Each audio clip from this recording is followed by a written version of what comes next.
David stood in the electronics aisle, two identical wireless earbuds in front of him, one marked 10.00, the other 9.99, and he reached for the cheaper one without a second thought, even though the difference was a single penny that could not buy a stick of gum. That penny did not change the product, it did not change the quality, and it did not change the manufacturing cost, yet it changed David's entire perception of value in less than half a second. Retailers have known this for over a century. The practice dates back to 1879 when Melville Stone published the Chicago Daily News at 1 cent to force customers to break a dollar. But the modern version is far more sophisticated than simple psychological trickery. Your brain does not read prices from left to right the way you read words. Instead, it anchors on the first digit and rounds the rest into a vague impression. So 9.99 registers as 9 something while 10.00 registers as 10, and that one-digit gap feels like an entirely different price tier. Researchers at the University of Chicago ran a controlled experiment in 1997 where identical dresses were priced at $34, $39, and $44, and the $39 dress outsold the $34 dress by 24% because the left digit anchored perception more powerfully than the actual savings. This is not about being cheap, it is about being categorized. When your brain sees 9.99, it files the purchase under a different mental folder than 10.00. And that folder is labeled deal, even when no deal exists.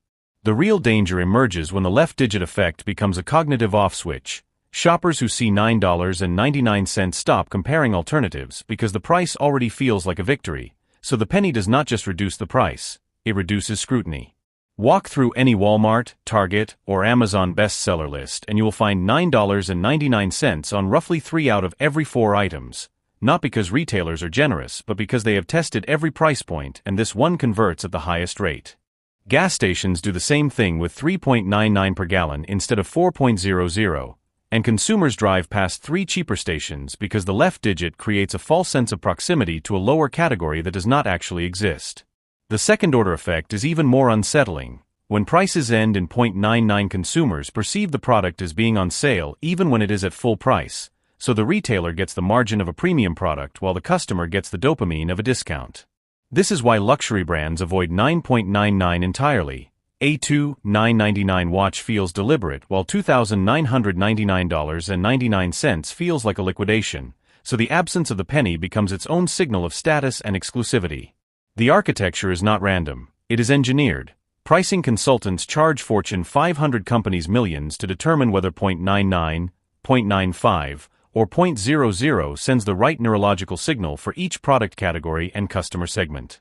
What makes this system invisible is that it works on everyone, including people who know about it, because the left digit effect operates below conscious awareness in the same part of the brain that processes threat and reward.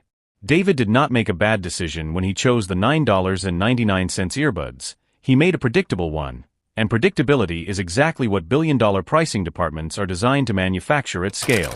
The $9.99 price tag is not a discount strategy, it is a perception architecture, and the building material is a single penny that costs the consumer nothing while costing them their discernment. The next time you see a price ending in 0.99, recognize that your brain is being hijacked by a digit, not a deal, and the only defense is not avoidance but the awareness that the architecture exists precisely because it is invisible.